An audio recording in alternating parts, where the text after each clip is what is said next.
Tommy Barnett is one of my heroes. Well, Brother Tommy used to say, to build a great church, and I think the same thing's true with any ministry, is you find a need and you fill it. You find a hurt and you heal it. That was really what I'm still doing today, is just looking for what are the needs that aren't being met? What are the hurts that we need to heal?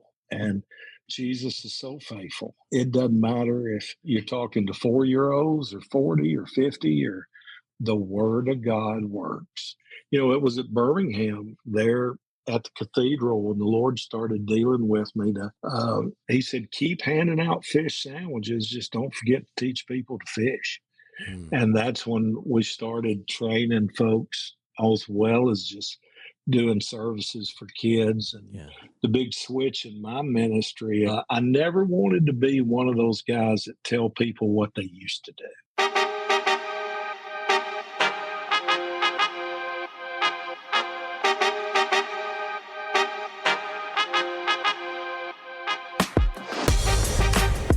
What is going on, everyone? Welcome back to another conversation with your friends, Rhett and Justin, right here at Armchair Authentic, a podcast that's designed to have real conversations about real life with real people.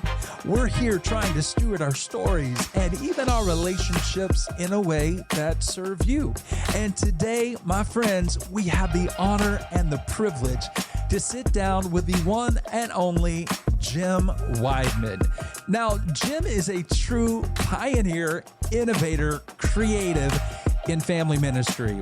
I mean, he's been in ministry over 50 years, and he has shaped the way churches support and empower families.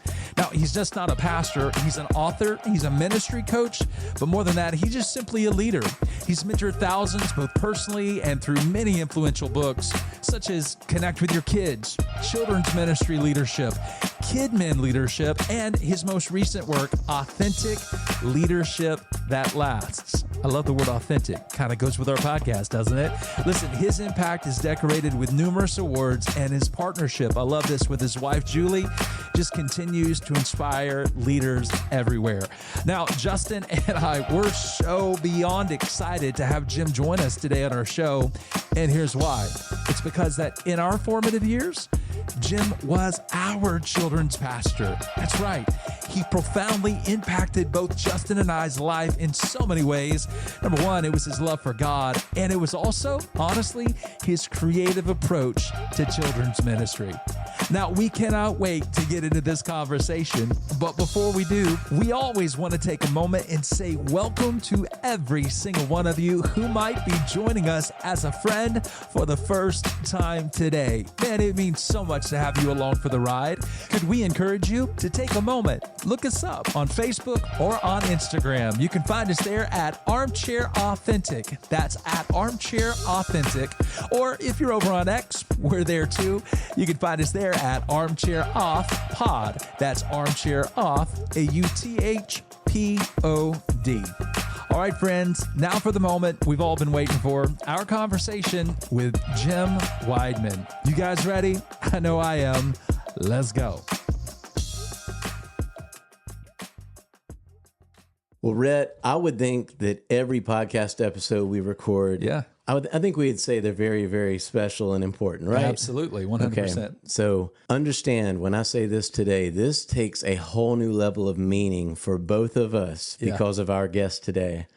We have the honor and the privilege for us to actually, before I say his name, we get to have someone who probably made the first impact of ministry for us before we even knew we were going to be doing ministry, and that would be a call of God on our life, literally for the local church. Yeah. Before me and you met, we were a part of the same church. Yep. And our children's pastor, who we always have called by a certain name that I am going to try not to say, brother. It did. It started with brother. Everything was brother in the 80s. Yeah. But I'm going to announce him by his name. Okay. That's hard to do for us. It's hard to do because this is amazing. We have an amazing guest with us today, and it is the one and only Jim Wideman. Welcome to Armchair Authentic, Jim. Hey, it is great to be with you guys on the randomness of Armchair Authentic. It's kind of fun. I am a fan. I've been listening since you told me you were going to start, Justin, and it has been fun to follow. And what a privilege to be on board today and get to be here. And we've been having fun catching up. We've been all over the world. Yes, just in the pre-call. Yeah, that's true. So that's kind of fun. We'll have to hide some of that material. We've gone from South Alabama to North Alabama to Oklahoma. Well, what's interesting Idaho. is your world. That's right. Your world will take us everywhere because of where you've gotten to be a part of with ministry. Yeah, but it's been good. this is, you and I have definitely had contact over the years, but I mean, it's still special, Rhett. I mean, this is Jim Widman. This was our children's pastor who actually showed us.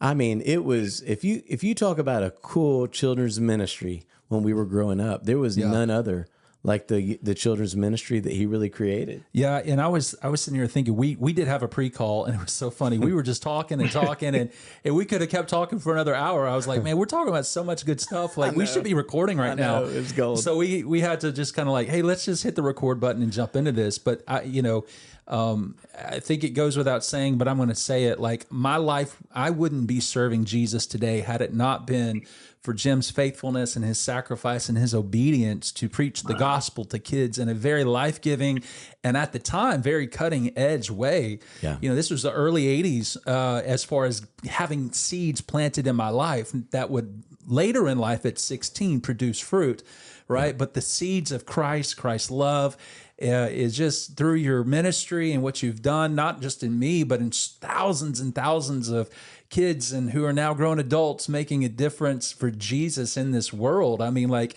we're talking to a legend here in kids ministry. We're talking, and I'm very grateful. And I want to say thank you as a 47-year-old grown man who is serving Jesus and whose family's serving Christ. Thank you so much for just loving kids the way that God loved you and I'm just being pouring out your heart and your soul in a creative, fun, life-giving way that actually made kids want to come to church. Yeah. And there's so many things we could talk about this and with you and go so many different directions. So I'm not really sure where it's going to go today, which Armchair Authentic is.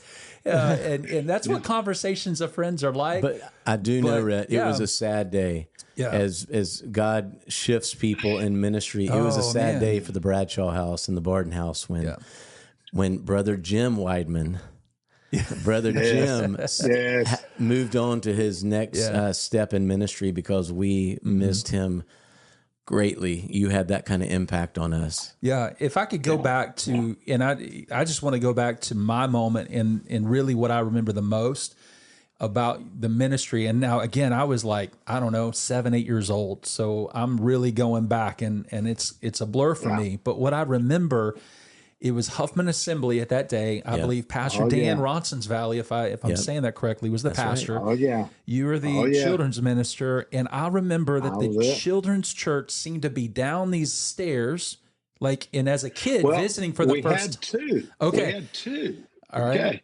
So in the mornings, we had children's church down at the Christian school in the cafeteria, Cathedral Christian School. Okay. And then at night, we would do children. There was the building was kind of scary. Yeah. To be honest. That's what I was going to say. I felt scared as a kid. There was all these rooms down these stairs. Yes.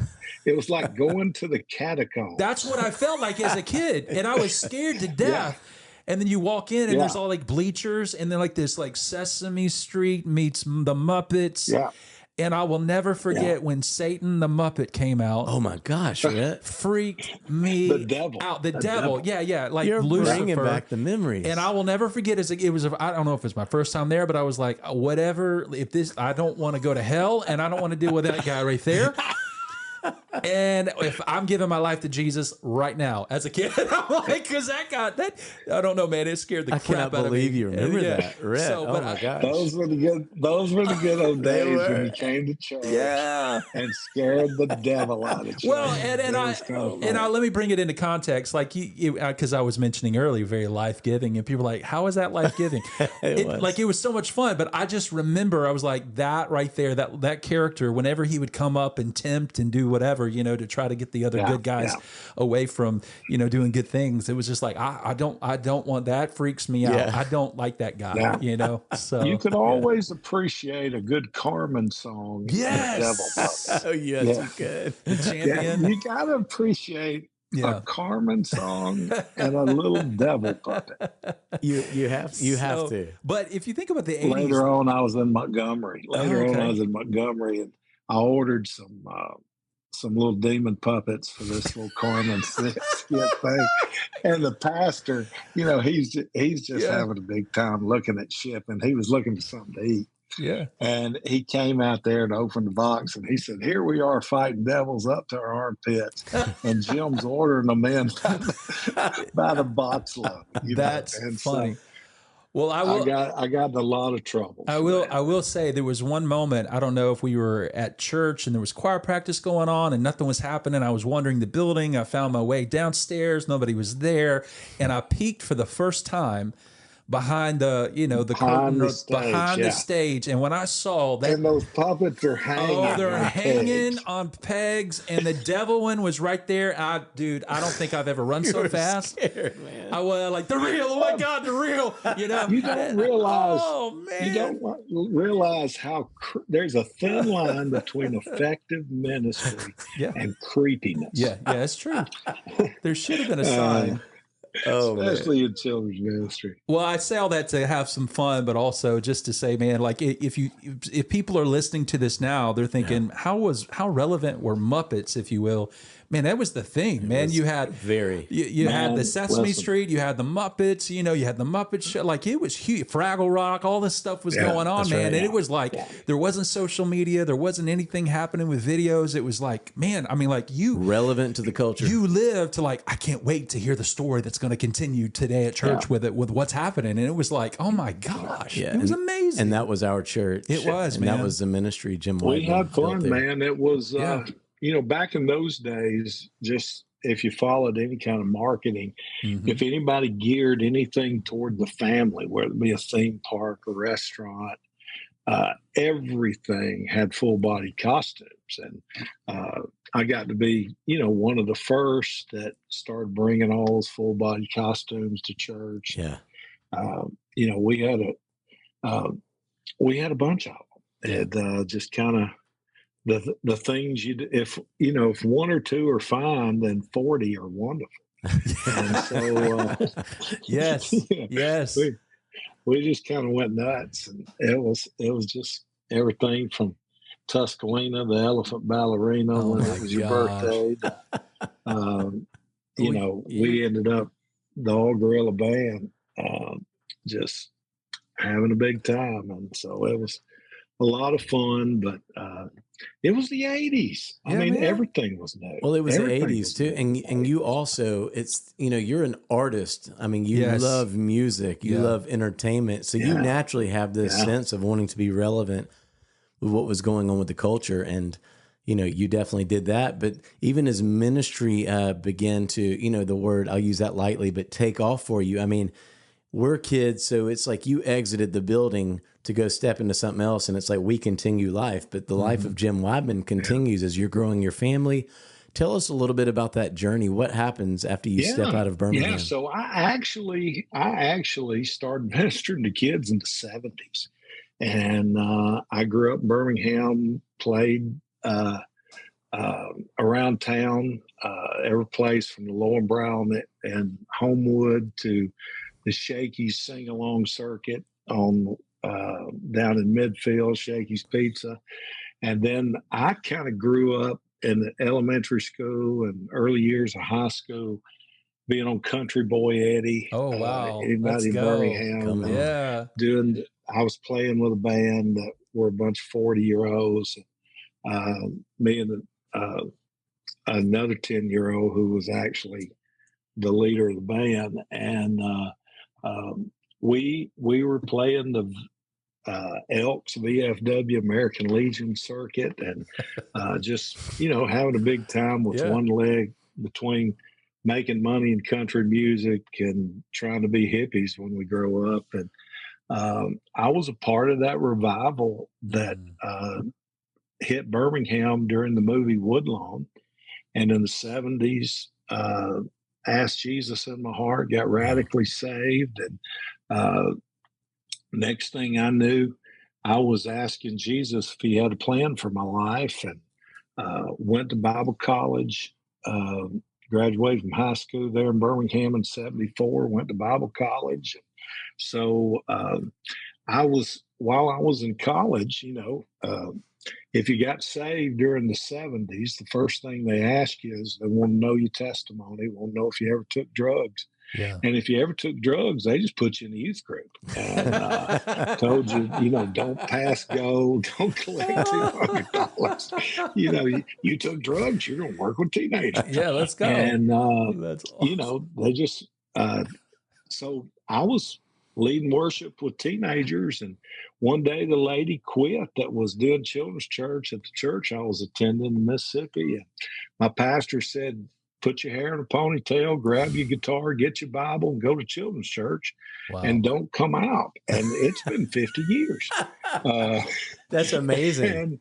And I've got to go over to the executive pastor role just because of my age, I guess, but of things. But I started ministering to kids. And when I found you guys in Birmingham, that was actually my second church. And I had scarily been trying to figure out what I was doing for about 8 to 10 years. Wow. And it was just, everything was new. If you had a budget, you couldn't have spent it.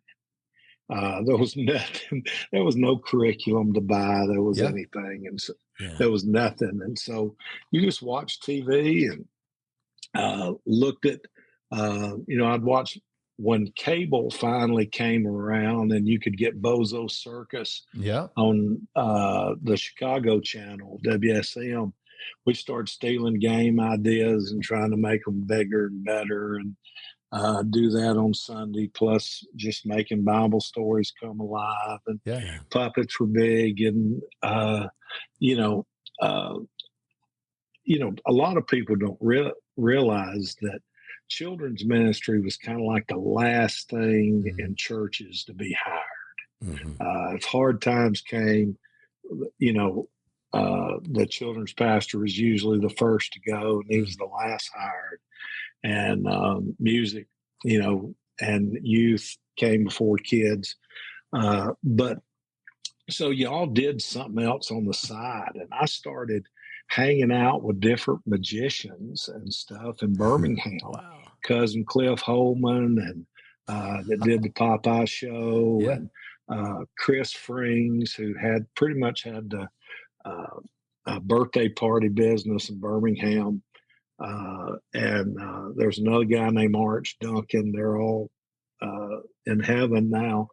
But when y'all were little, we did the first Christian Magicians chapter in Birmingham, from me hanging out with these guys and learning stuff. And I got to tell them about Jesus, but I was part of the Birmingham Ring. And so I would help them for extra money and do birthday parties on the side. And they did big illusion shows, Chris did. And I would, they would get dumb young children's pastor that needed money to come help and set that stuff up. And it was just a fun time to just be creative. And there was nobody telling you couldn't do stuff because, whatever you did was more than what kids had. So it was a lot of fun, and a lot of doors opened up there at the church. Brother Dan was such a wonderful visionary, and he was so quick to jump on vision, he loved the parades and things we ran, Birmingham. A lot of people don't realize this, but their veterans parades, one of the biggest parades, veterans parades. We talked in about the that whole one country. episode. Yes. And so I was in we it. used to do stuff in it, and Well, I think when you say that it was your second church, I'm impressed, because the second church that you took on was one of the, I don't know the stats, but I only know what I know looking back, but it was a very fast, progressively growing church on our side of town that went on to do some pretty cutting edge things, not just in children's ministry, but in I don't want to say global ministry, but at least local ministry and probably nationally, as far as, because everybody's like, oh, you go to Huffman Assembly, and then, oh, Cathedral of the Cross, and then like this. And so it was one of these, like, everybody was looking to in Birmingham, from my understanding. You can correct me if I'm wrong. I was a kid, but it seemed as if everybody was looking to our church as the leading cutting edge church in our city, making a massive difference with television ministry and everything that you were doing with kids. I mean, we had a 24-track recording studio in the church. Yeah. And a lot of people don't. Some of the kids listening will need to Google this, but Don Francisco's live album was done at Huffman. I did not know that. Wow.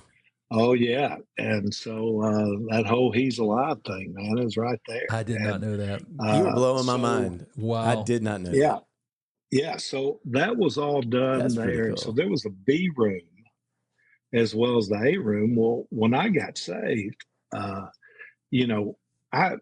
they were just so glad at the church I grew up in that, I wasn't selling drugs, to the neighborhood anymore. Yeah. They just wanted to hurry up and get me to Bible college. And so I was still smoking and playing bars and doing this stuff when I went to Bible college. And I got there and they said, hey, you can't, you can't, you don't need to smoke.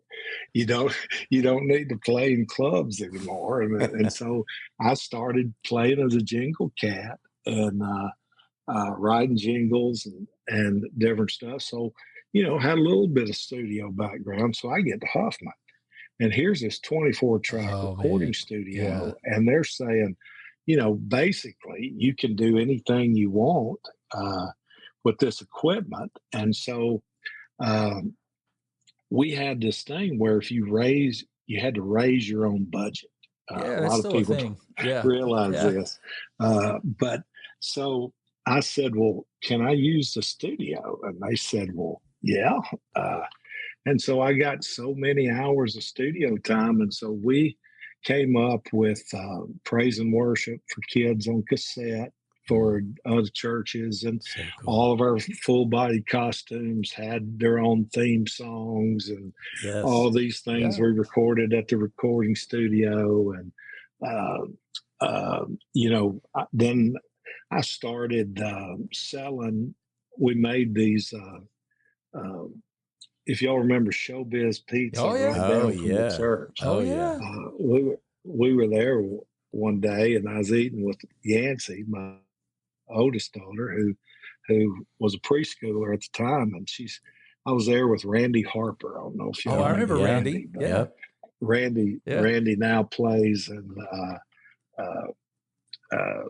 Pure Prairie League. And so anyway, he was we were sitting there and she said, you and Uncle Randy, I'll just record some songs like Fats the Gorilla. And we said, great idea. So we went back and started cutting these crazy songs we called puppet tracks. Yeah. And I started marketing those things, and it funded our children's ministry. Wow. Amazing. And funded the youth ministry too at the church. And that's what kind of opened up the whole national ministry from just doing stuff regionally. But those were the good old days when you could just, your imagination was really the only thing that kept you from doing something. I think even now in the church world, we confuse creativity with innovation. We just try to make things better rather than say what doesn't exist that needs to exist. And so we were just real blessed at Huffman and Cathedral to a lot of things that people do in children's ministry all the time. Yeah. We got to help establish some of those things. And we did that as well. From there on, when I got to Tulsa, 2 churches later, we got to create everything from computerized check-in to, you name it. All the things that churches are using today, you were a part of creating the things that didn't exist we got that to now invent exist. video curriculum. Yeah. And all that stuff. And so, it's just, if you need it, everybody else does too. So, it's just, it's one of the things you love about America. That's right. Well, I want to talk more about your move to Tulsa, but before that, you're talking about raising funds. I remember a fundraiser that you did. Let's see if you remember this or not, because because me and my brother Bo, we saved up jars of coins. I mean, we just baby. Like it was for a rainy day, and then one day there was a competition you did, and it was called Shave or Keep. Or no shave, So, oh my gosh. If you're we're looking at right now, you guys can't see it because it's audio, but Jim Wideman has, big beard, and he's always been known for having a beard. And he has since 75. You have, but I grew it out for the bicentennial in 76. But you did something, and you said, shave or keep, if you want me to shave it or keep it. And we so wanted to see him shave that thing. And I just remember me and my brother felt like we were awesome because we brought in all these containers of money. Yeah. And we were pouring them in there. I was from, it was either missions and he had to shave it, by the way. He had to shave it. Building fund. Okay. Yeah, probably so. I just love your ability. There's so many things. I'm sure I know from our conversation previous that the prefixes and all the accolades really mean nothing to you. All you've been doing is being faithful, being creative, and trying to create things that don't exist to really serve the kingdom of God. And it's amazing how that humility has opened up doors for you. And really, I'm telling you, people listening, if you don't know, just Google him. Massive influence maker, not just statewide, nationally, and around the world. People come by the droves to want to learn all the systems and the processes that deliver to the vision of building the kingdom of God in kids ministry. We're talking to the kids ministry legend. Yes. We really are. And so what stands out to me hearing your story, there wasn't really any like epic moment. You were just like, oh, this doesn't exist, and let's just create it, and let's just figure it out, and let's have fun doing it. And then you were faithful with that, and then you just continue to be faithful in those moments, and it just opened up doors. Tommy Barnett is one of my heroes, and Tommy used to say, every great place to live needs a great church. And I was picking Brother Tommy up at the airport when he was coming to speak at Church on the Move one time, and I said, Brother Tommy, I ripped off your sermon. He said, which one? We only had 3, but that's a great thing about being an evangelist. And I said, well, every great place to live needs a great church, and every great church needs a great children's ministry. And he said, what did you use my points? And I said, oh yeah. And it was just real simple. Brother Tommy used to say, to build a great church, and I think the same thing's true with any ministry, is you find a need and you fill it. You find a hurt and you heal it. And that was really what I'm still doing today, is just looking for what are the needs that aren't being met. And what are the hurts that we need to heal. And Jesus is so faithful. And it doesn't matter if you're talking to 4-year-olds or 40 or 50 or what, the word of God works with every age. And so it's been fun to come up with those things. And then as churches started growing and started, it was at Birmingham, there at the cathedral, when the Lord started dealing with me to, he said, keep handing out fish sandwiches. Just don't forget to teach people to fish. And that's when we started training folks, as well as just doing services for kids. And Yeah. the big switch in my ministry, other than in the local church, because I've always, and I still do work at a local church, I never wanted to be one of those guys that tell people what they used to do. Mm-hmm. I like being able to say what happened last week. And so, working at a local church, but always the Lord opened up doors for me to train and help other people and do those things. And so that really started there at Huffman, and just going and training others. And then I left there um, and moved to Montgomery, Alabama. And that was real pivotal because... Hey friends, Rhett here. Just want to take a moment and ask if you're enjoying today's podcast, could you do us a huge favor? Man, it would mean so much to us if you would take a moment to copy the link from your favorite podcast platform, Apple, Spotify, Amazon, whatever it is. Copy the link, send it to a friend. Come on, email it, text it. If you're at work, airdrop that over to a coworker. I don't know why I'm whispering as if I'm in a library, but if you're in a library, share it with someone. Listen, life is so much better together, especially when gathered around the Armchair Authentic podcast table. Let's go. Okay, guys, now back to the conversation. And moved to Montgomery, Alabama. And that was real pivotal because it was during that time that I could either go into denominational hierarchy or kind of go into the whole non-denominational world that I live in now, where I just get to help a lot of different people. And I didn't realize you went to Montgomery. I thought you went straight over to Willie George in Tulsa. Went to Montgomery. Okay. No, went to Montgomery from Birmingham. Okay. And that was, I could have become a casualty of the ministry after Birmingham, because there was, there was a lot of different things, moving parts. So, churches go through different changes and different things. But I worked for a pastor in Montgomery that just loved me, to keep my yes where it needed to be, and not to get your eyes on people.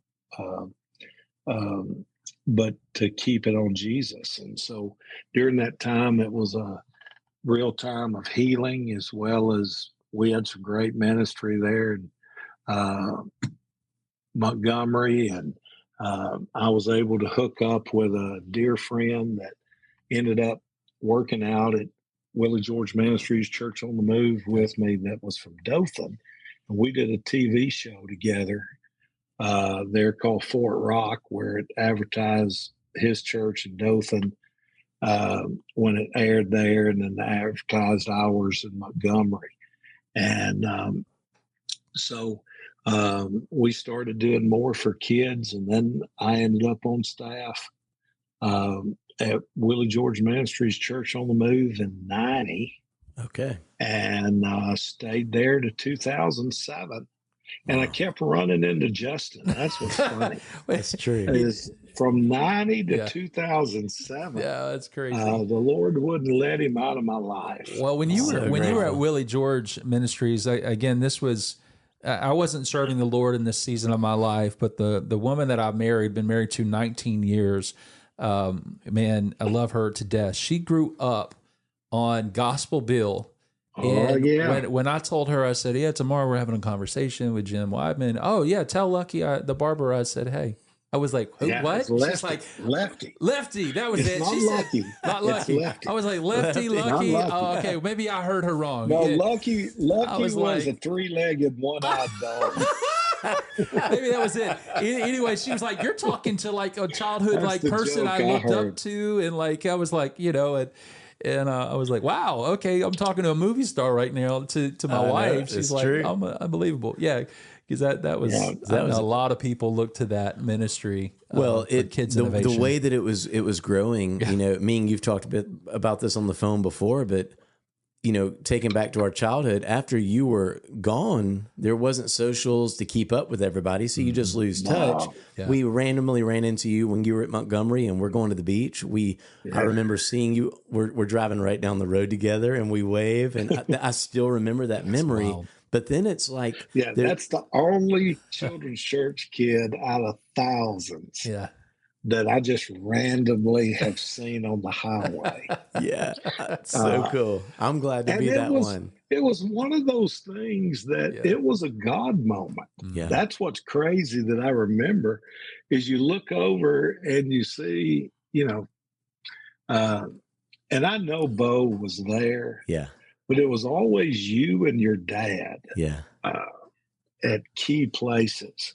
And your dad he worked so hard at keeping you and Bo y'all were at church for everything. Yeah. Yep. I don't think you ever missed. I think I missed more than y'all did.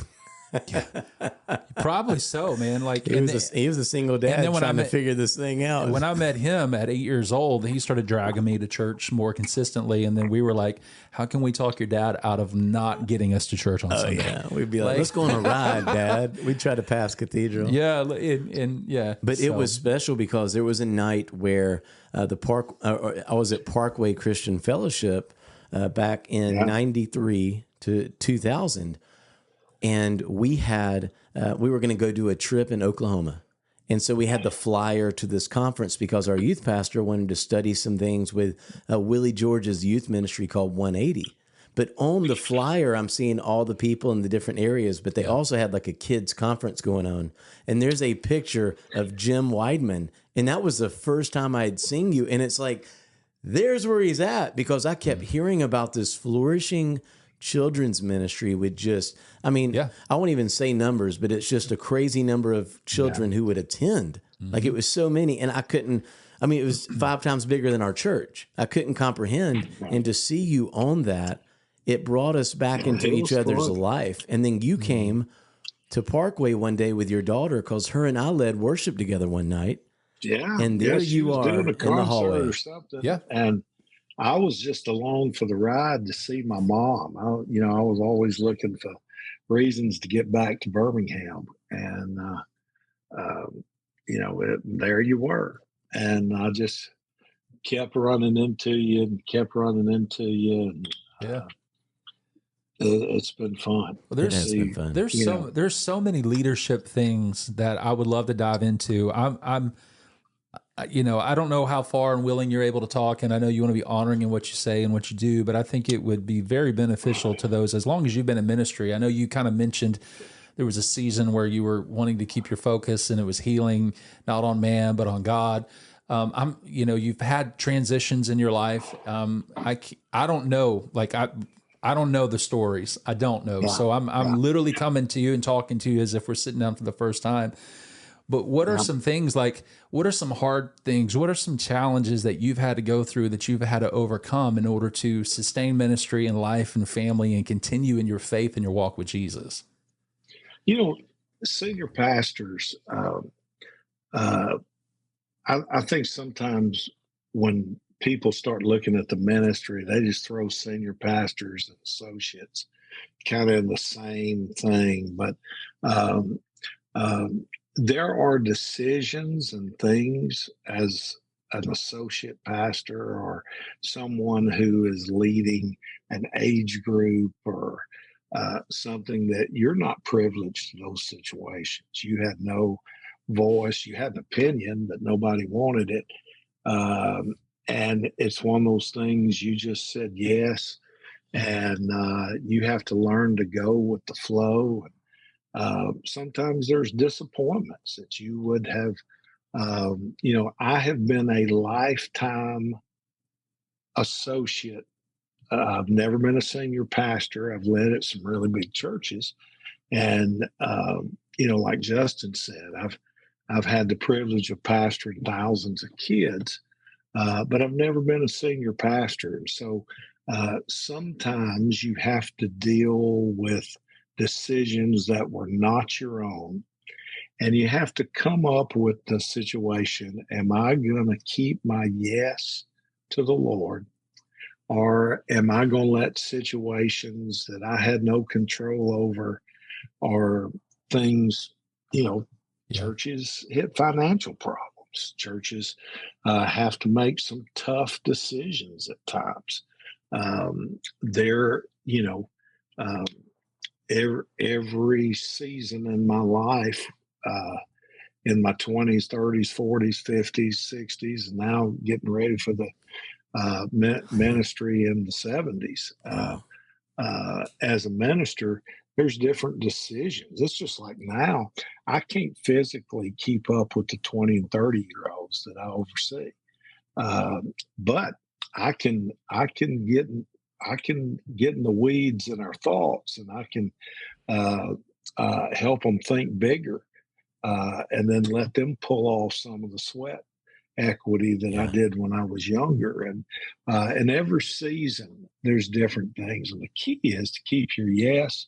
The best advice, Rhett and Justin, somebody ever told me was keep a tender heart and grow tough skin.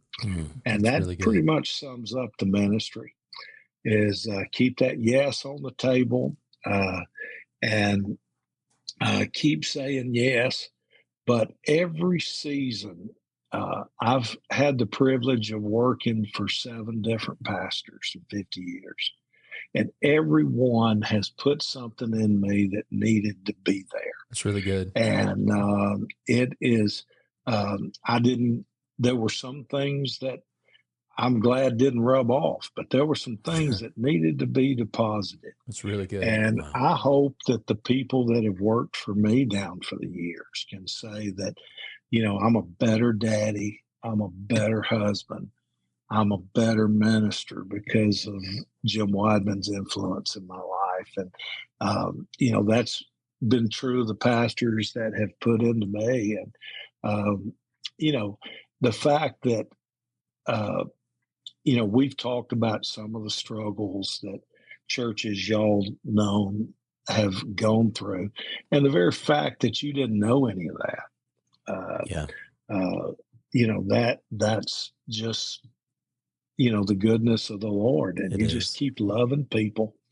And, ministry is not rocket science. It's just loving Jesus and loving others, and just looking for needs, and help fill in those, and just be there for people. And that's been the greatest privilege of my life. And now, I went from the whole children's minute. I was a youth pastor to start with, and then children's pastor, and then did the whole family next gen, where you're kind of over everything, and then went to the executive pastor mode of things, where I've got to oversee the operations side of things at one church, and now I'm overseeing the ministry side of that executive role. And it's just fun. And every season, to keep that yes, and to keep your attitude right. And your attitude controls your altitude. And if you don't want to run into mountains and trees, you keep a good attitude so that you can fly over that stuff. And just staying in the Word, and letting the main thing be the main thing. And the main thing is always the Word of God and people. I'm always so inspired whenever we get to talk.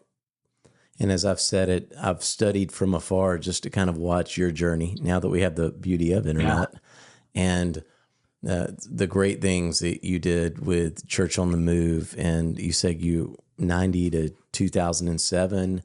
I know you made your way back to Nashville. Is that right? Oh, yeah. So I've been here almost 18 years. And it's funny how, I always wanted to live in Nashville, and, I always felt like I was supposed to. And I really thought when I left Montgomery that we would move to Nashville, but we moved to Oklahoma, and then the Lord let us move here in 2007, and by the end of the year, and so it's hard to believe that I've been in Tennessee longer than I was in Oklahoma. But You're right there. And Wow. I know you started shifting into these executive pastor roles. I mean, what's really cool to me too is just how, you were in Oklahoma for such a long time, building such an infrastructure, a foundation, obviously the seasoning your life too, raising a family. Your daughter, sons-in-laws they're doing great things in ministry right now as well. And then to see you step into Nashville, it was, it's from helping these churches just with your experience to even like some of these younger churches like the Belonging Co. I know that you really had a season where you really got to be like, here, I'm going to kind of be this father figure to a lot of this younger staff, and they've blown up like crazy. An amazing church. Yeah, it's fun. It's fun to hang out with younger leaders, and that's really been the marching orders that the Lord gave me when I left Tulsa. He said, I'm going to spend the rest of my life putting in the younger leaders. And I knew that age and experience wise. And that's really been the focus of the books I write, the things I'll be speaking, at the Orange Conference coming up in just a little bit. And it's just such an honor to still get to hang out at the kids' table with younger leaders and younger folks. And, you have to, you have to work at staying relevant, reinventing yourself, and just keeping up. But that's been a fun journey. And, it's what the Lord's doing here at Conduit has just been so fun. And we've got a great young staff, and I keep finding myself being the oldest person on staff. And, well, I've got a question to that. And I'm not sure I know how to word this question because I'm just going with the flow here in our conversation. But I'm curious, in every season of life from 20, 30, 40, 50, every season, was there ever a season that you struggled with identity in looking at like, oh man, I'm the children's guy of a mega church reaching thousands of people, and look at all the people that are coming and seeing. Was there ever a moment where you tied what you're doing into who you are? And if so, how did you work through that struggle? That was one of the questions that I had. And then I was just curious.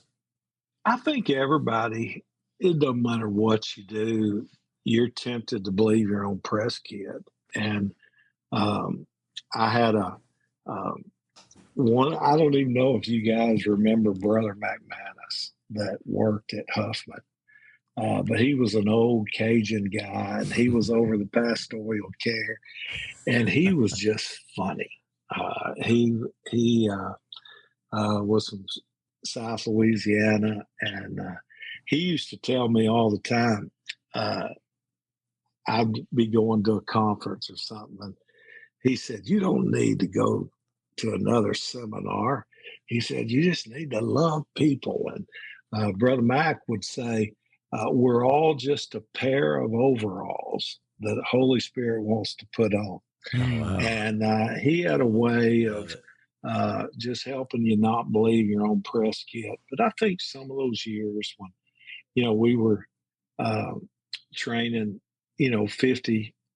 50,000 children's and youth pastors a year in conferences, and folks, we had a camp that 10,000 kids a summer would come to the camp, and I got to speak at the camp, and you were, making movies and doing some of this stuff and speaking. It's easy to believe your own press kit, but it all goes back to, I remember saying, Lord, if you'll open up a door, I'll go through it.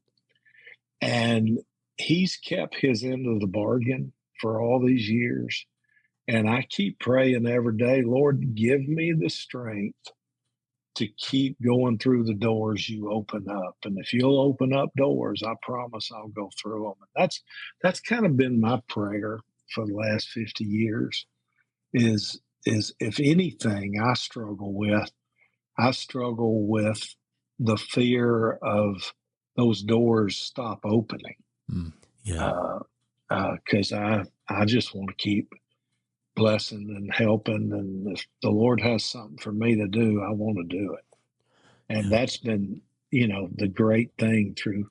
And so far, there's been churches that have needed that help, and now I'm working on a legacy online community called Next Gen Leader Lab that I can give away all my resources and books and stuff where people that I've coached and trained are coaching as well as me. And, it's just all about leaving that legacy. Because, there'll be a day that, I'm looking forward to going to heaven. And I'm at that age where, as we were talking on the pre-call, so many of the folks we started talking about, they're already in heaven. And so it's, I'm looking forward to that. But, every season has its challenges. And I heard somebody say one time, everything's hard. You just pick your heart. That's good. Yeah. And, it's hard to be married. It's hard to be single. It's hard. It's hard to be unemployed. It's hard to have a job. I mean, it's hard to be fat. It's hard to be skinny. I mean, it's hard to do everything, and just pick your heart. I love that. And, that's the thing is, the Lord promised in every season he'd meet my needs, and those needs change, but his faithfulness does not. Amen. And, I'm just one good Cody Carnes song, his faithfulness. There's not a generation I hadn't seen. I love Cody. I hadn't texted him since yesterday. But it's one of those things that I look at all these faithful through every generation song, and I just sit there and boo-hoo. Oh, yeah. Because that's been the Lord's story for me. Yeah. And he's still opening doors and still giving me an opportunity to bless other people. Yeah, well, I think about, too, how you said executive pastor really of operations when you're a belonging code. Now, conduit, you're really that executive pastor, but you're more into ministry. What is that looking like? Because I know you also have your coaching and the next gen that you are really putting into legacy right now. But what does that look like at the church for you? Yeah, so, I have always, it's so funny. I don't know if it's just the whole children's pastor thing of, I've always been kind of bivocational. They just both happen to be ministry. And a lot of churches, after, when I was at Church on the Move, we did conferences for a living. So I'd come home on the cheap airfare and I'd stay over and minister at churches. And Pastor Willie is just so wonderful about, when I was there, allowing the people that worked for him to just continue to minister to folks as the Lord opened up doors. As soon as you work for a church over 10,000, nobody wants you to preach anymore. They just want you to come consult.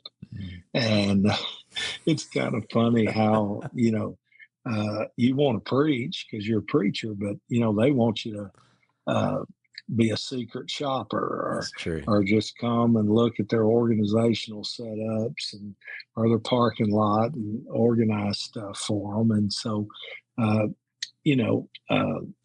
every church that I've worked at since Church on the Move, they just kind of built these extra opportunities. They see that on my life and let me do things. And, we get a couple of off days and I coach on one of them and here. And it's funny because the pastor I worked for was one of my volunteers when he was going to Bible college. And so, that's so cool. I've consulted long before I was on staff at this church. I consulted with him several times. And so, he's honored for me to still consult and help with other folks and that's the great thing about Zoom. You don't have to go there anymore. Yeah, things have changed.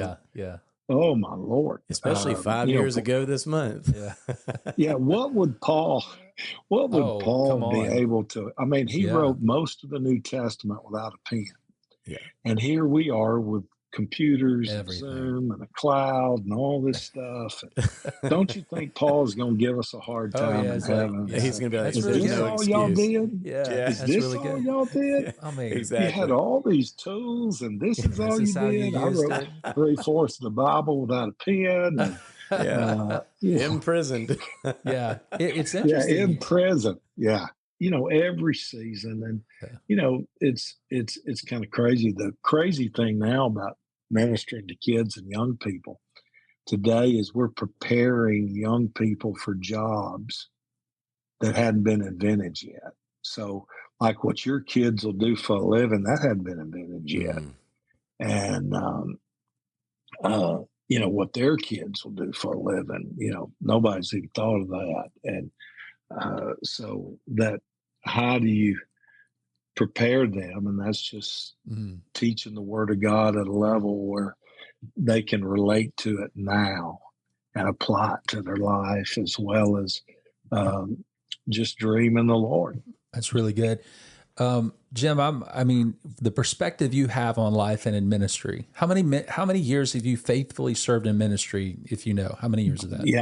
Yeah. This year is my 50th year of being ordained. Okay. So 50 years from ordination, and you were obviously serving Jesus before that. Okay. So that's a lot of time.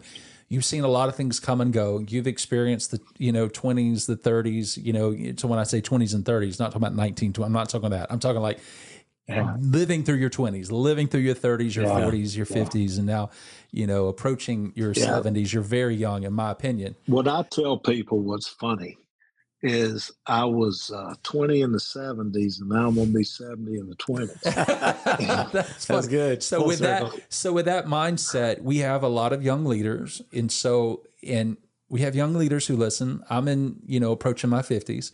And I'm noticing that the way I approach life and ministry in my 20s and 30s is a lot different now in my, mid to late 40s going into 50s. So my mindset's different. The way I look at life is different. My perspective, the way I think through things. So one of my questions is, if to the young leaders who are listening, what would you say to them?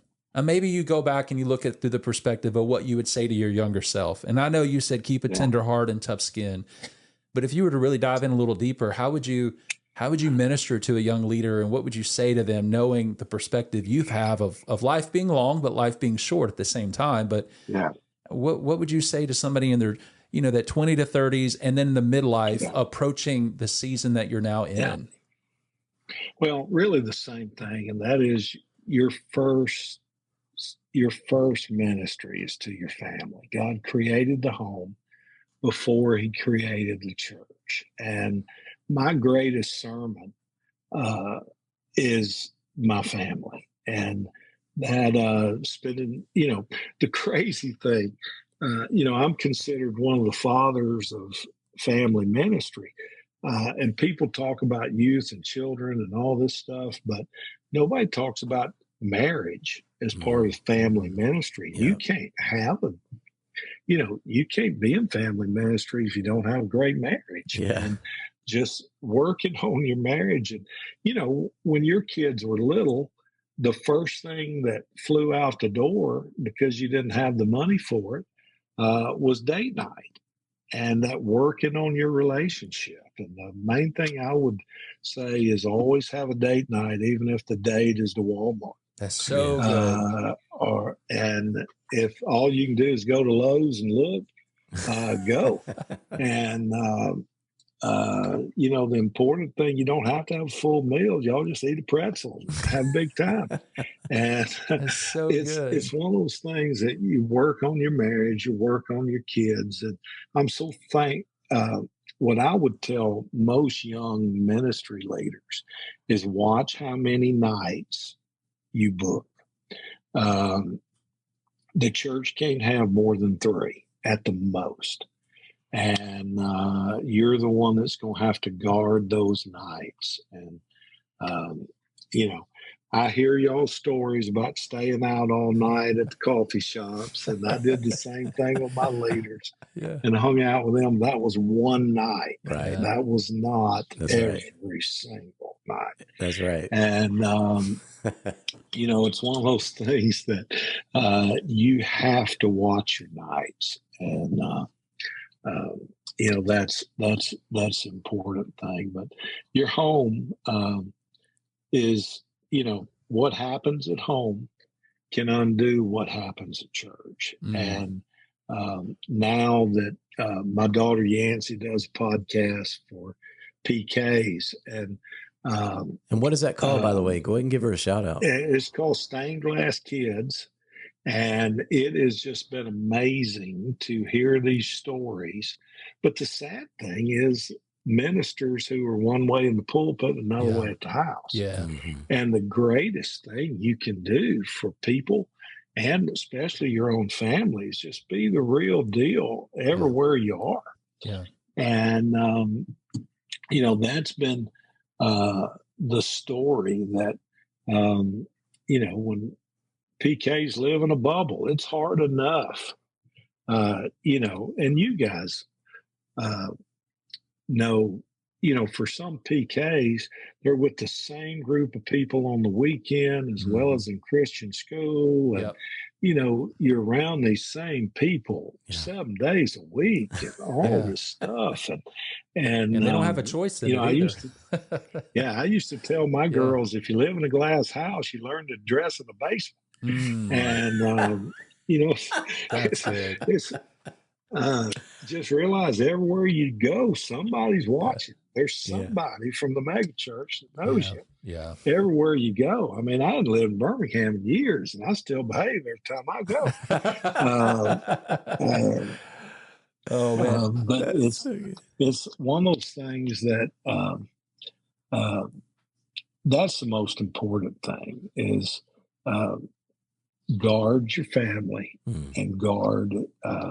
And everybody knows this from doing your banking, but if you don't make deposits, you can't write checks. And that's the same way spiritually. You learn how to minister out of that overflow, and you make those spiritual deposits. And I think that, it's just like me Sunday night. I streamed the worship night at Gateway. To hear Martin Smith and Kerry and Cody, and that night was so rich. Yeah, we ended up streaming it Sunday night and watched it again Monday morning. Just sitting there worshiping the Lord with them and crying and boo-hooing and carrying on, and you just need those times of refreshing and filling, and you just can't be on all the time. You have to take in. Love that. I have one question along the lines of the season of life that you're in, and I hope as I'm processing it in my mind, I can ask the question correctly. What was important? What did you think was really important in ministry, in your early ministry, that now at the perspective you're in, you're thinking it really wasn't that important? Like maybe it's the priorities. Like what are your priorities really now, looking at the lens of life that you're looking through 50 years of ministry plus? Because I want to learn from what you've learned and where you are now. What did you think was important? What were the things that you thought maybe it was an agenda, maybe it was accomplishments, maybe it was success, and now looking back, you're looking, those things were really as important as I thought they were. So I'm just giving you examples of what I'm thinking, but like, how are you living life differently now than you were when you were a younger minister? I think that's the question. I used to think that I probably measured how effective I was by how busy I was. And now I'll give somebody else a love offering to not speak at their church. That is so rich. Rather than me looking for a way to get a love offering, I'll give one or two and just stay at the house.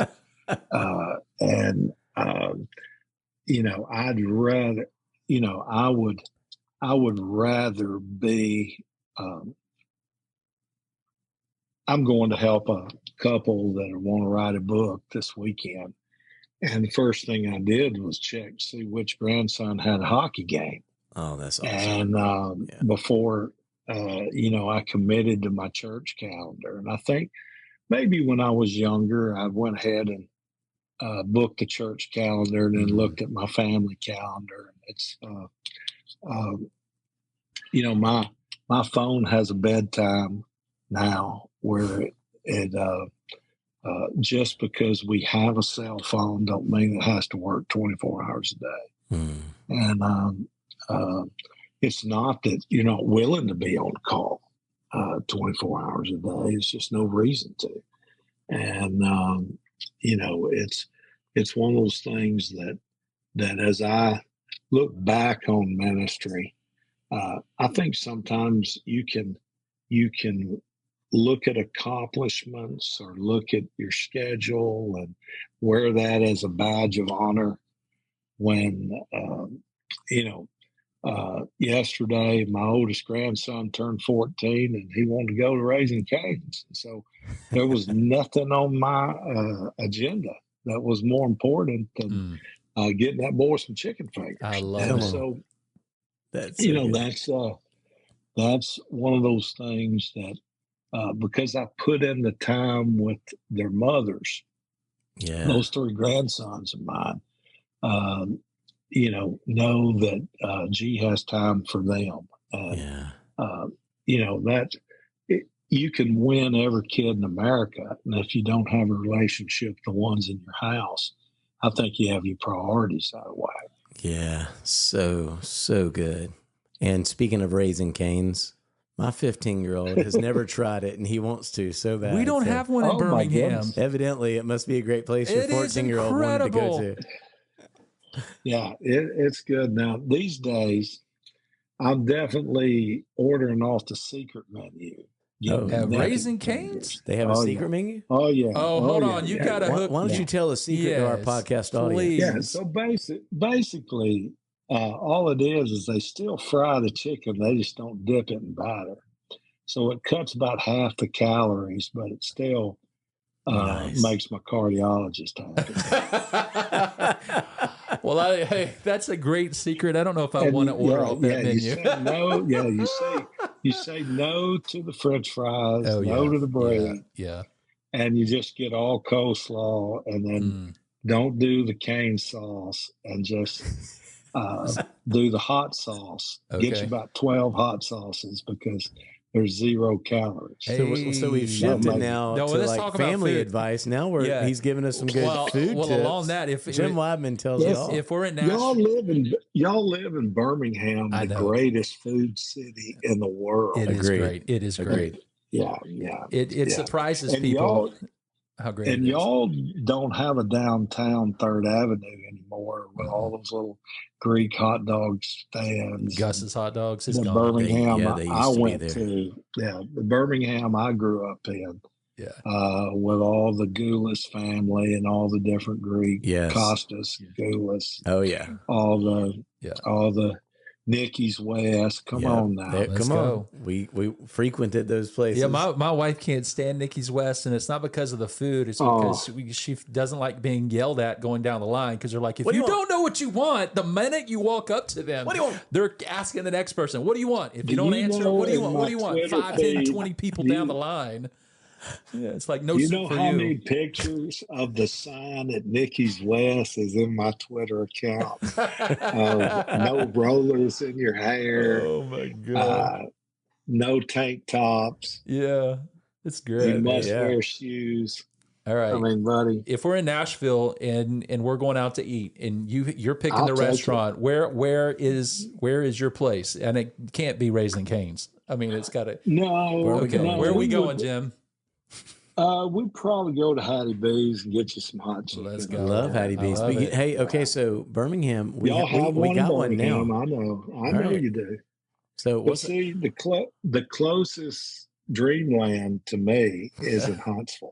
Oh wow! Okay. There you go. Yeah, we talked about that. I had a friend. Yeah. Do you remember the big Bob Gibson craze? I mean, Rhett, Oh, yeah. you remember on that podcast remember. last week, I guess it was last week or 2 weeks ago. Who knows? Rhett didn't remember that. Well, we couldn't remember the name of Dreamland Barbecue. So It was in that's Bessemer. a He didn't lot. go that far south. Okay. Yeah.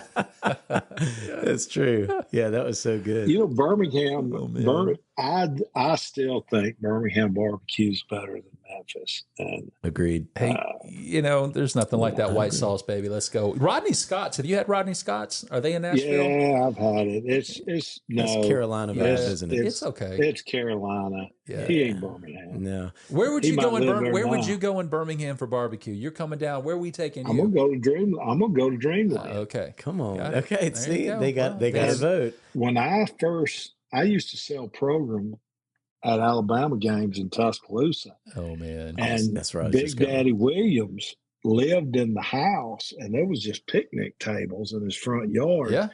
And it was before he turned his house into a restaurant. When I was 10 years old, that would have been 65. I didn't realize he turned his house into a restaurant, but I remember going. I was probably like, I don't know, 6 years old. You need to drive to get off the air and get in your car and go to Tuscaloosa. Okay. And before Dreamland had anything else on the menu, it's just ribs and white bread. Yeah, that's all. That's it. And that's what you want. They kept the main that's thing. all I'll the order. main thing. That's all I order when I go to Tuscaloosa. Well, think about that for a second. When food people do things really well, they stick with the simple things. Why can't we do that in ministry, man? Why do we feel like we got to do everything? That's a whole nother can, I know, but I'm just... That's a whole nother. That's podcast episode 2. I mean, there's something to be said about going, keeping things pure, simple, clean, like do it well, man. And I think that's what you've done over time, though. You've really done things really well. You simplified, you were creative in creating systems and processes that delivered on the vision. Yeah, and ultimately this podcast is about, I love the tender heart that you have, the thick skin, but when you talk about when you hear a song that says God's faithfulness, how it just kind of melts you. And the reason that's powerful to us and our audience is you're hearing Jim Wideman, 69 at the time of this recording, about to turn 70, and he is as tender as he's been. And you're living the story of a faithful servant, and that moves me. And it's like, hey, when I grow up, I want to, when I'm hitting 69, when I'm hitting 70, I want to say the same thing. And that's the takeaway today. Yeah. It has just been so fun to, keep saying yes. And that's been the thing. Everybody, the whole Natalie Runyon, I've known Natalie for a long time. Her mom was a children's pastor at her daddy's church, and that whole raised to stay. Yeah. And, there's so many reasons to quit, but there's more reasons to stay, and that one main reason is Jesus, and that's been the thing that's been so good. Can I ask one last question as we land the plane due to time? Sure. What would you say is your secret to the secret place for your relationship with Jesus? Like, what does it look like to stay tenderhearted with tough skin? I know you mentioned reading the word, but like practically speaking, discipleship, practicality, what does that look like? I'm a worshiper. If I miss anything from being an administrator, I miss leading a bunch of kids in worship, and that comes from a place of me just being a worshiper myself. And so I keep a guitar somewhere close by at all times. I play a little bit. I don't play much, but I play a little bit every day. And I'm usually singing a song about faithfulness. And just, my favorite place to worship the Lord is I've got a screened-in porch at my house. My grands and my daughters and my wife finds me there most of the time. I'm just sitting there calling out to the Lord and worship. And I think that, he inhabits the praises of his people, and there's no age group on that. Whether you be young or old, he'll inhabit and dwell in the middle of those praises. I think that's an important thing. Before I get in the Word, I always start out worshiping the Lord, and I'm, it's just like Justin. You can put him over hospital visitation if you want to in pastoral care, but you're a worshiper, and that's just who we are, and so that's been the biggest secret, I think, and all this stuff is just still worshiping and That's so good. longing for the presence of the Lord. In teaching any age group, everybody wants to teach well and have kids respond well. But if you focus on the presence and just let the Lord show up, he'll draw every age unto himself. Mm-hmm. And so, that was always, if I'm speaking to adults, I want to create an atmosphere with the presence of the Lord. It's in this place. I was doing the Christmas story with preschoolers. I want the presence of God. Yeah. And so I think that's important. So good. Jim, I'm so moved by this conversation. And it's been fun, guys. I would love at some point, me and Rhett, we need to get our guitars. We were actually worshiping. Yeah. We were actually worshiping together before we got online with you. We had our two instruments. He had his piano. I had my guitar. Yeah. And we were just everything you're just saying right now, and that means so much when we hear it. And I know the audience listening, just to be able to find that secret place. I mean, I'm connecting with you. Yeah. We want to take our car up to Nashville and sit on that porch with you and play some guitar. And then we'll go to Hattie B's after. Let's do it. Well, we can do it. See, I just need to come to Birmingham. You're always too. See, you're looking for an excuse. I'm looking for an excuse to get to Nashville. I would say you want to come up here. I want to go down. Justin wants to get to Nashville any minute he can. And I any moment love he can. some Nashville. So we want to give you the opportunity. If anybody wanted to follow you, find your resources, your books, like how would they do that? Where can they find you online? JimWidman.com, at Jim Widman on all the platforms as far as Instagram. And I don't have a TikTok. I mean, you don't just need have it. to It's say, all good. They banned us. You have to say no. You have to say no to Finally. something. That's And, right. so I just said no to that. But as far as, Facebook is so weird because, they only let you have 5,000 friends. I filled up a couple of different pages. If that gives you some perspective of who the man we're talking to. Some people are like, God, he's got some people love so Jim you Widman. can't work at big churches and have a Facebook. It's so true. I mean, it just doesn't work. It doesn't work. So you have to like me.